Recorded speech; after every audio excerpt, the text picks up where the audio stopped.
gather not just as students, but as a community of wordsmiths, each with a story to tell and a voice to be heard. Welcome to the Senior School Elocution Competition 2025, where eloquence meets zeal. In this room, we are not just students, we are designated as storytellers, orators, and purveyors of ideas. Perhaps you need to get up to be swept away by the power of words as we embark on a journey of self-expressions and teamwork. Classes have prepared poems that are more than just words. They're windows into the soul, expressions of creativity and reflections of our diverse perspectives. So let's lend our ears and hearts to each class, for within these moments lie the essence of our shared experiences. Today, we undertake a journey of spoken artistry, where words become melodies and voices resonate with the power to inspire. In the realm of elocution, every syllable is a brushstroke, painting vivid images. Every pause, a moment evicted with meaning. As your anchor for this eloquent soiree, I invite you to listen closely, for in these poems lie the passion, the intellect, and stories waiting to be unfolded. A warm welcome to our principal, Brother Sebastian, Brother Nicholas, teachers, tabulators, and my fellow students, and our esteemed judges. Today, we are honored to have judges of such caliber and expertise shaping our event. Your discerning eyes and keen insights add a touch of excellence to our proceedings. Thank you for lending your invaluable perspectives to our competition. Your presence elevates the standards, and we are eager to benefit from your invaluable perspectives.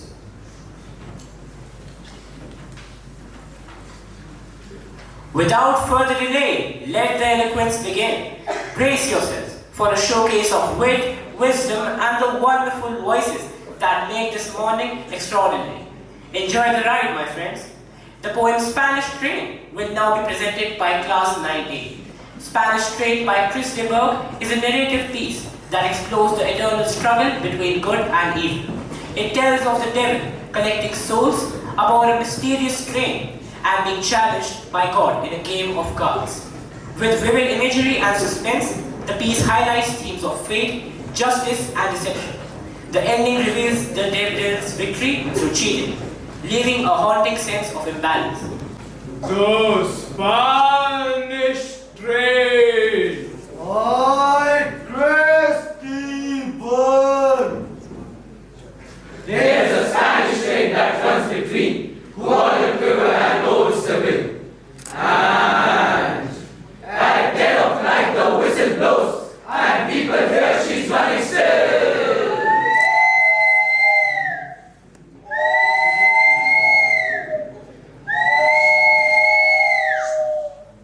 And then they hush their children back to sleep. Lock the doors upstairs they creep, for it is said that the souls of the dead fill that train 10,000 deep. Well, a railway man lay dying with his people by his side. His family were crying, knelt in prayer before he died. But above his bed, just waiting for the dead, was the devil with a twinkle in his eye. Well, gods went around, and look what I found. This one's mine. just then the Lord himself appeared in a blinding flash of light. And shouted at the devil, get thee hence to endless night. But the devil just regretted said, I'm a saint, but there's no need to push me around. I got here first, so you can do your worst. He's going underground, but I think I'll give you one more chance. said the devil with a smile. So throw away that stupid lance. It's really not your style. Joker is a name, poker is a game. We'll play right here on this bed, and then we'll bet for the biggest stakes yet, the souls of the dead. And they said, Lord God, he's going to win. The sun is down and the night is riding in. The train is there on time. Many souls are on the line. Oh Lord,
to 105 and forever put an end to your sins. But the devil let out a mighty shout! My hand wins!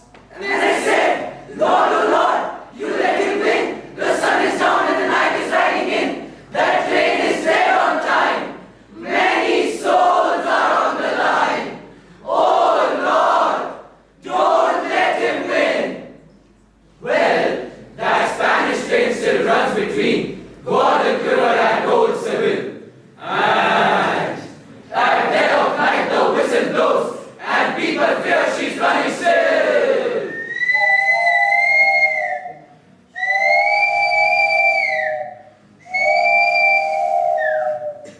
And far away in some recess, the Lord and devil are now playing chess. The devil still cheats and wins more souls. And as for the Lord, well, he's just doing his best. And they said, Lord, oh Lord, you have got to win. The sun is down and the night is riding in. That train is still on time. Oh, my soul is on the line. Oh Lord, you have got to win.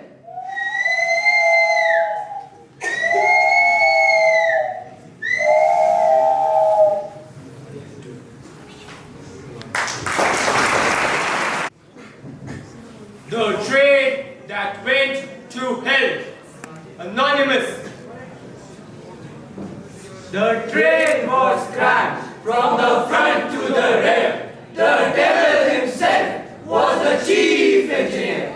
The plea for life I can almost hear on the hell-bound train. There were men and women among the crowd, the high, the low, the meek and the proud. There were beautiful women and the handsomest men who had gambled their souls for the price of sin. There were rich men, most wealthy among the crew, deacons, church members, and ministers too. There were elders on crutches and others on canes, all trapped within the hell-bound train. There were men of all races, men of great names, men of sound knowledge and wisdom and fame.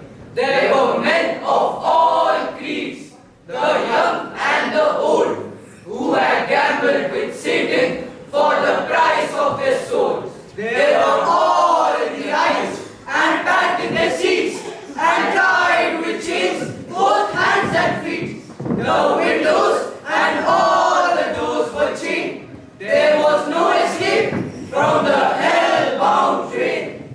Satan took his seat and the journey began to eternal damnation. The result of sin. Now, one of the prisoners among the crowd gathered the strength to say, Satan, what have we done that we deserve to be treated in such a way? What have we done that we deserve to be punished by you? Well, I'll tell you, said the devil. You did what I told you to. You've lived the way I told you to live, and said all I told you to say. And unfortunately, that is why your souls are lost today. But Satan, Said one. you said I was too young to give up the pleasures of life. You said I should wait, and when I got old, I could give my heart to Christ. You told me Said the wealthy. that I was too rich and I didn't need God's grace. You said if I gave up all that I had, then my wealth would go to waste. You told me Said the haughty. that I was too proud to humble myself to Christ. You said that I could do without him, and I didn't need him in my life. I lied, said the devil, and you were all fools to heed my words and obey. And indeed, I've been most clever to have blinded you in this way. Why, friends, you've been faithful, you endured to the end. You've labored hard in the ways of sin. You hardened your heart and closed your eyes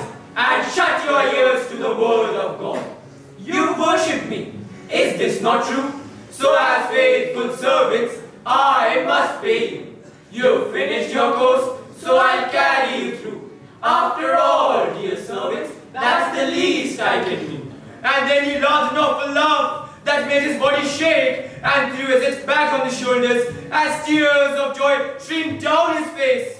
But Satan, you told us much too plain that this would never be. Then you were fools to put your trust in me. And so, I have been you and brought you to this fate. At last, you're waking up. But now, it's too late. For when Christ desired to save your soul, you turned your back on him. And because you did, you cannot live. For death is the price of sin. But Satan laughed and simply said, Merciless am I. You had your chance. You made your choice. You chose to live for me. Now, give me one good reason I should set you free. but they cried, still all the louder, please have mercy on our souls. But Satan turned to answer, and his voice was high and cold. Why should my heart be softened and surrender to your cries, when the Bible told you plainly that the soul that sins shall surely die? But they cried, just give us time to fix our hearts and to change our minds. But he answered, when you were called to bow, you wouldn't take heed. It's too late now. He laughed and laughed till his body shook. He laughed with all of his might, for they struggled in vain to lose their chains. But Satan had bound them tight. They cried and they pleaded, They screamed and they moaned. they begged and they panicked, they shrieked and they groaned. There was never a more heartbreaking sound than the bleed from the souls on the train head bound. And I can see the devil grin when he laughs and says, Because you sin, you shall surely die today. now the train moved on at an awful pace as horsemen folded their hands and face. When out of the distance a voice was heard. Oh, look, cried the devil, we're now nearing hell.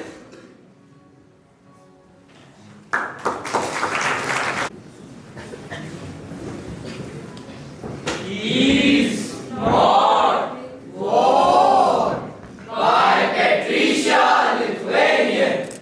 Boom, boom, boom. Blood, flesh, struggle, and fear surrounding in the atmosphere.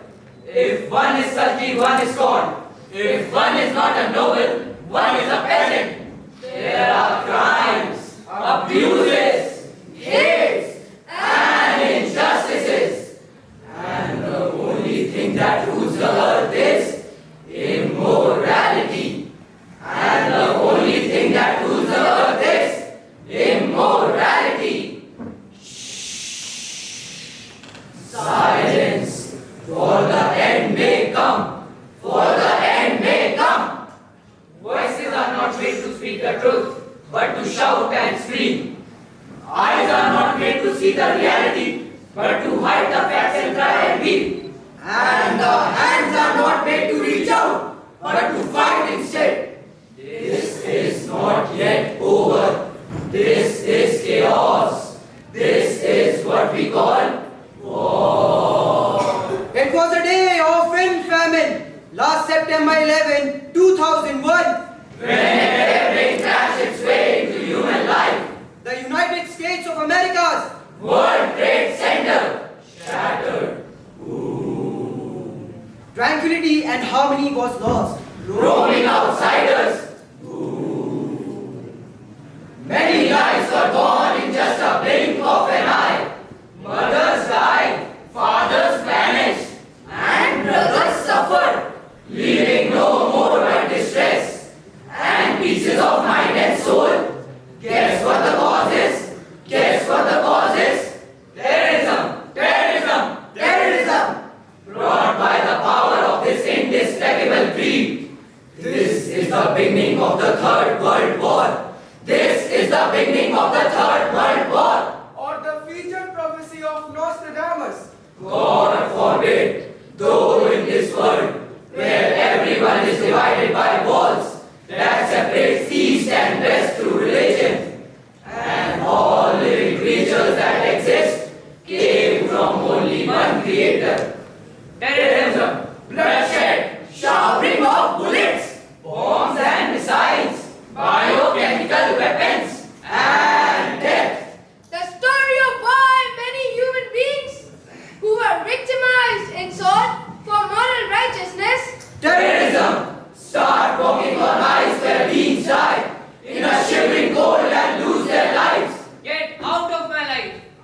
was there, I was there, I was there. And shout, listen, and you will hear the cry of the trouble of our faith. So now, eliminate all your senses. Talk, and you will not be heard.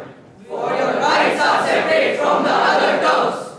Behold, for the riches of life are broken, because we are dreamers. Stop this hatred, hatred, and hatred.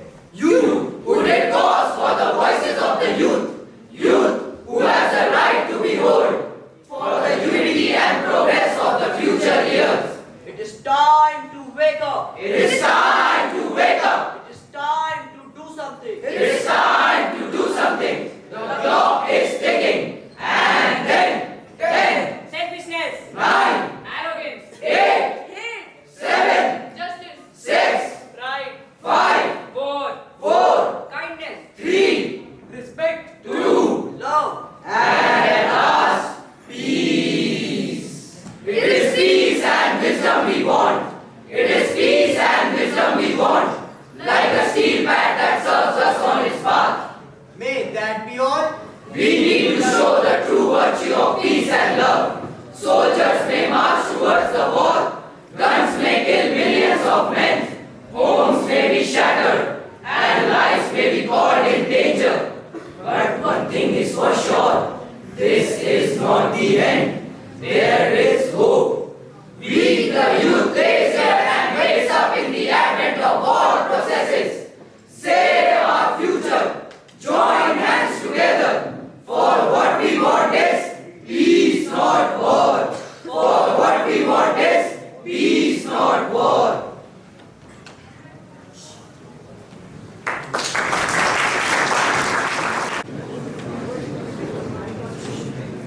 Class 10A presents The Glove and the Lions by Leigh Hunt. The Glove and the Lions by Leigh Hunt is a narrative poem set in a royal court, blending drama, romance and satire. It tells the story of a lady who tests her suitor's bravery by throwing her glove into the lion's pit. This poem explores the themes of pride, courage and vanity, while Hunt critiques the shallow ideas of love and heroism. The poem ends with a clever twist, revealing the suitor's whole response. King Francis was a hearty king and loved the royal sport. And one day, as his lions fought, sat looking on the court. The nobles fill the benches, and the ladies in their pride. And amongst them sat the Count de Lodge, with one for whom he sighed. And truly it was a gallant thing to see that crowning show. Heaven above, and the king above, and the royal beast below. Rammed and roared the lions with horrid laughing jaws. They bit, they glared, gave blows like beams. A wind went with their paws. With horrid might and stifled roar, they roared on one another. They roared on one another, till all the pit with sand and plain was in a thunderous smother. The bloody foam above the bars came whisking through the air. Said Francis then, Wait, gentlemen. We are better here than there. the Lord's love overheard the king, a beauteous lively dame, with smiling lips and sharp bright eyes, which always seemed the same. She thought, The Count, my lover, is brave as brave can be. He surely would do wondrous things to show his love of me. King, ladies, lovers, all look on, The occasion is divine. I'll drop my glove to prove his love. Great glory will be mine. She dropped her glove to prove his love, then looked at him and smiled. He bowed, and in a moment leaped among the lions wide. The leap was quick, return was quick. He has regained his place. Then through the glove, but not with love, right in the lady's face. Oh no! By God, Said Francis, rightly done. and he rose from where he sat. No love, Quoth he, but vanity sets love a task like that. The Walrus and the Carpenter by Lewis Carroll. The sun was shining on the sea, shining with all his might. He did his very best to make the billows smooth and bright. And this was odd, because it was the middle of the night. The moon was shining sulkily, because she thought the sun had got no business to be there after the day was done. It's very rude of him, she said, to come and spoil the fun. The sea was wet as wet could be, the sands were dry as dry. You could not see a cloud, because no cloud was in the sky. No birds were flying overhead. There were no birds to fly. The Walrus and the Carpenter were walking close at hand. They wept like anything to see such quantities of sand. If this were only cleared away, they said, it would be grand. If 7 maids with 7 mops swept it for half a year, do you suppose, the Walrus said, that they could get it clear? I doubt it, said the Carpenter, and shed a bitter tear.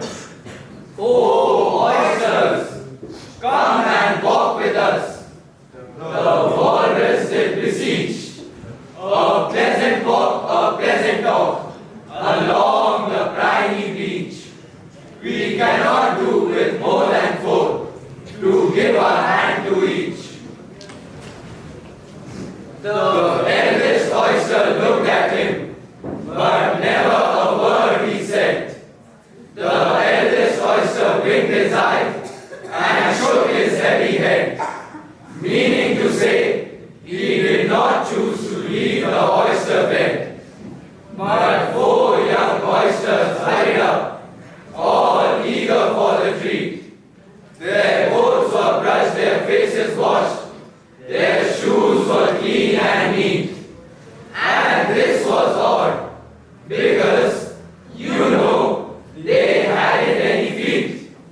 4 other oysters followed them, and yet another 4. And thick and fast they came at last, and more and more and more, all hopping through the frothy waves and scrambling to the shore. The Walrus and the Carpenter walked on a mile or so, and then they rested on a rock, conveniently low. And all the little oysters stood and waited in a row. The time has come, the Walrus said, to talk of many things, of shoes and ships and sealing backs, of cabbages and kings, and why the sea is boiling hot, and whether pigs have wings. But wait a bit, the oysters cried, before we have a chat, for some of us are out of breath, and all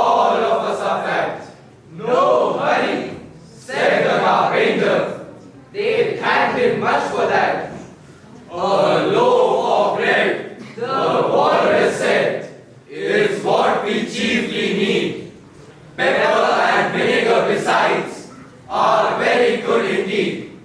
Now, if you are ready, oysters dear, we can begin to feed.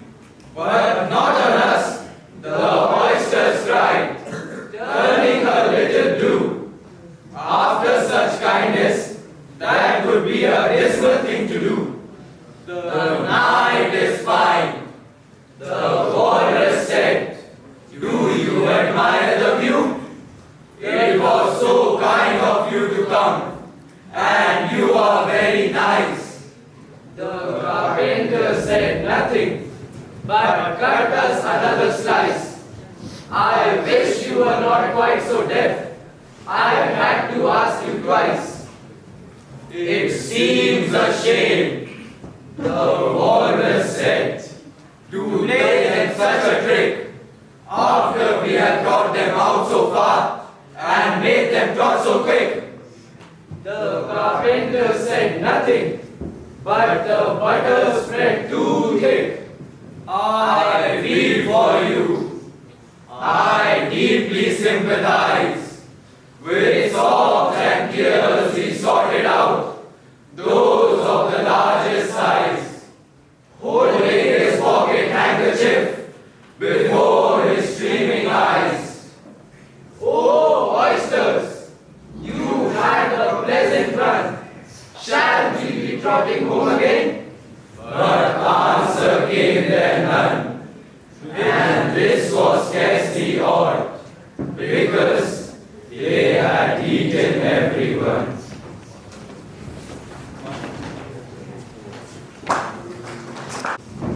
Class 11A presents Beethoven by Shane Koizan.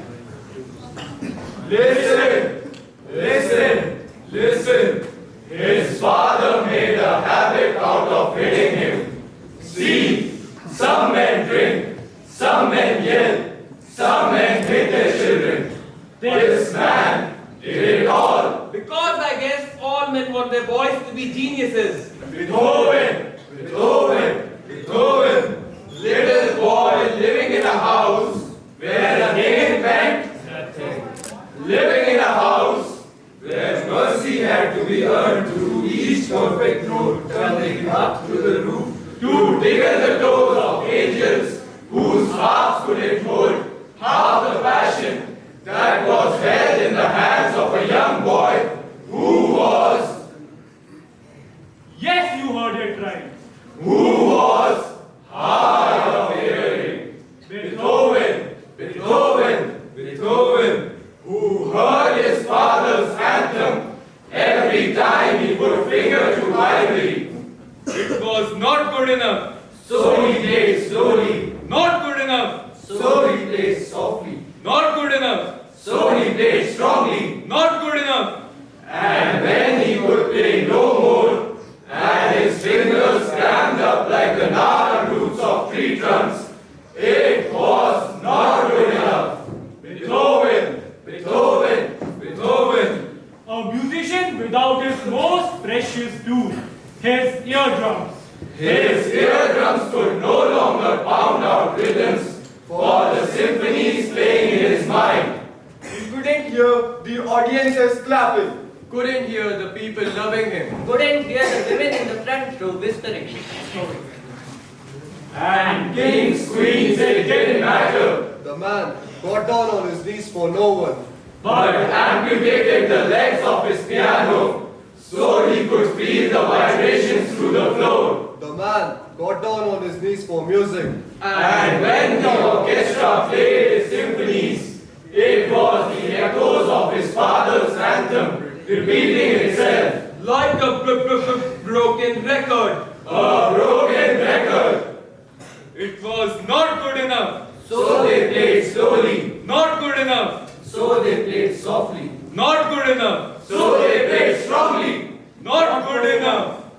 So they tried to mock the man, make fun of the madness by mimicking the movements, holding their bows a quarter of an inch above the strings, not making a sound. It was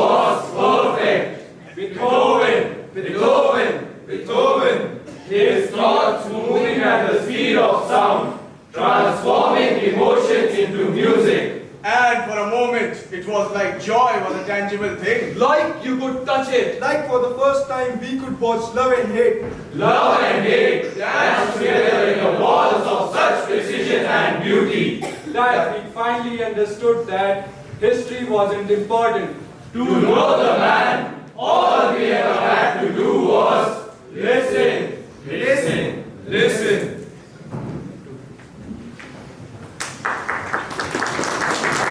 Why I like the hospital? By Tony Hoagland. 1, 2. Because it is alright to be in a bad mood there, slouching along through the underground garage, riding wordlessly on the elevator with the other customers, staring at the closed range doors like a prison ball. I like the hospital for the way it grants permission for battles. The mother with cancer deciding how to tell her kids. The bald girl gazing downward at the shunt, installed above her missing breast. The crone in her pajamas walking with an IV pole. I don't like the smell of antiseptics or the air conditioning set on high all night, or the fresh flowers tossed into the wastebasket. But I like the way some people on their plastic chairs break out a notebook and invent a complex scoring system to tally up their days on earth. The column on the left that says, times I acted like a fool, facing the column on the right that says, times I acted like a saint. I like the long prairie of the waiting, the forced intimacy of the self with the self. Each sick person standing in the middle of the field, like a tree, wondering what happened to the forest. And once I saw a man in lime green dressing gown, hunched over in a chair. A man who was not yelling at the doctors or pretending to be strong or making a murmured phone call to his wife. But one sobbing without shame, pumping it all out from the bottom of the self. The overflowing bilge of helplessness and rage. A man no longer expecting to be saved. But if you looked, you could see that he was holding his own hand in sympathy, listening to every single word, and he was telling himself everything, and he was telling himself everything, telling himself everything. 1, 2. All the world's a stage. By William Shakespeare. All the world's a stage. And all the men and women merely players. They have their exits and their entrances. And one man in his time plays many parts. His acts being 7 ages. 1, 2, 3, 4, 5, 6, 7. At first, the infant. Mewing and puking in the nurse's arms. Then the whining schoolboy. With his satchel and shining morning face, creeping like snail, unwillingly to school. And then the lover. Sighing like furnace, with a woeful ballad made to his mistress's eyebrow. Then a soldier. Full of strange oaths, and bearded like a bard, jealous in honor, sudden and quick in quarrel, seeking the bubble reputation even in the cannon's mouth. And then the justice. in fair round belly, with good capon lines, with eyes severe, and beard of formal cut, full of wise sauce, and modern incenses, and so he plays his part. The sixth age shifts into the lean and stiffer pantaloon, with spectacles on nose and pouch on side. His youthful hose, well saved, a word too wide for his shrunk shank, and his big manly voice, turning again towards childish treble, pipes and whistles in his sound. Last scene of all that ends this strange eventful history is second childishness and mere oblivion. Sans feet, sans sights, sans taste, sans everything. Still I Rise by Maya Angelou. You may write me down in history with your bitter, twisted lies. You may trot me in the very dirt, but still like dust I'll rise. Does my sassiness upset you? Why are you beset with gloom? Cause I walk like I've got oil wells pumping in my living room. Just like moons and like suns, with the certainty of tides. Just like hopes ringing high, still I rise. Did you want to see me broken? Bowed head and lowered eyes, shoulders falling down like teardrops, weakened by my soulful cries. Does my haughtiness offend you? Don't you take it awful hard? Cause I laugh like I've got gold mines, digging in my own backyard. You may shoot me with your words, you may cut me with your eyes, you may kill me with your hatefulness, but still like air I'll rise. Out of the huts of history's shame, I rise. up from a past that's rooted in pain, I rise. I am a black ocean, leaping and white, welling and swelling. I bear in the tide, leaving behind the nights of terror and fear. I rise. into a daybreak that's wondrously clear. I rise. Bringing the gift that my ancestors gave. I am the dream and the hope of the slave. I rise. I rise. I rise.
How I wish you were here. We're just two lost souls swimming in a fishbowl, year after year, running over the same old ground of what we found, the same old fear. Wish you were here.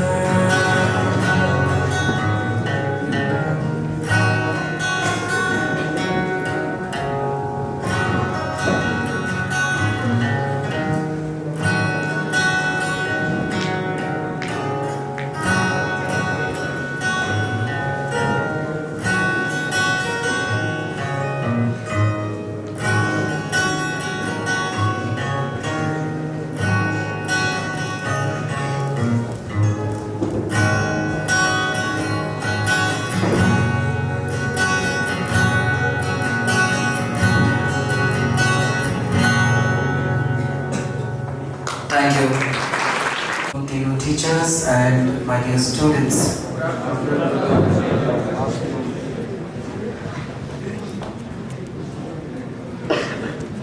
Before I declare the results,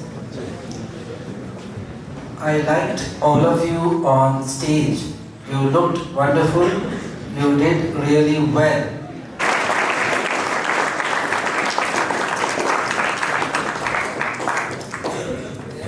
A lot of people have taken the trouble to choose the poem, hours of practice, corrections, and some disappointing days because some students were not present, and all that some human beings in this all went through, and they are the teachers. Can we hear for them? Come on, please come on.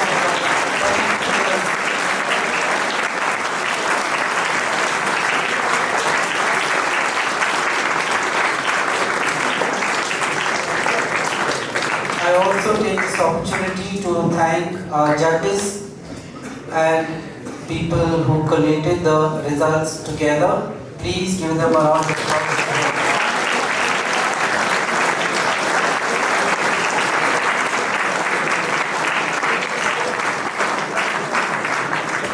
So here are the results. Starting from the lower classes, between class 9A, 9B and 9C. 9B in the third place, 9A in the second place, 9C in the first place.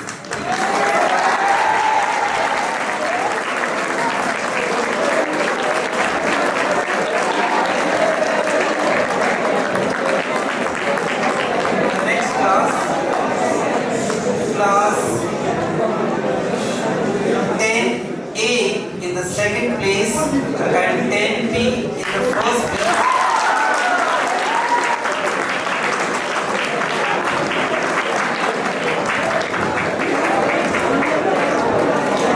Going down higher, among the 11th standards, class 11A, you got the second position.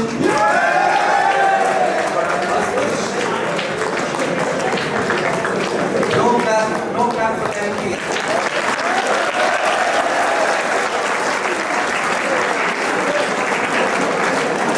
Okay, the senior most class in the whole school. 12B, second place.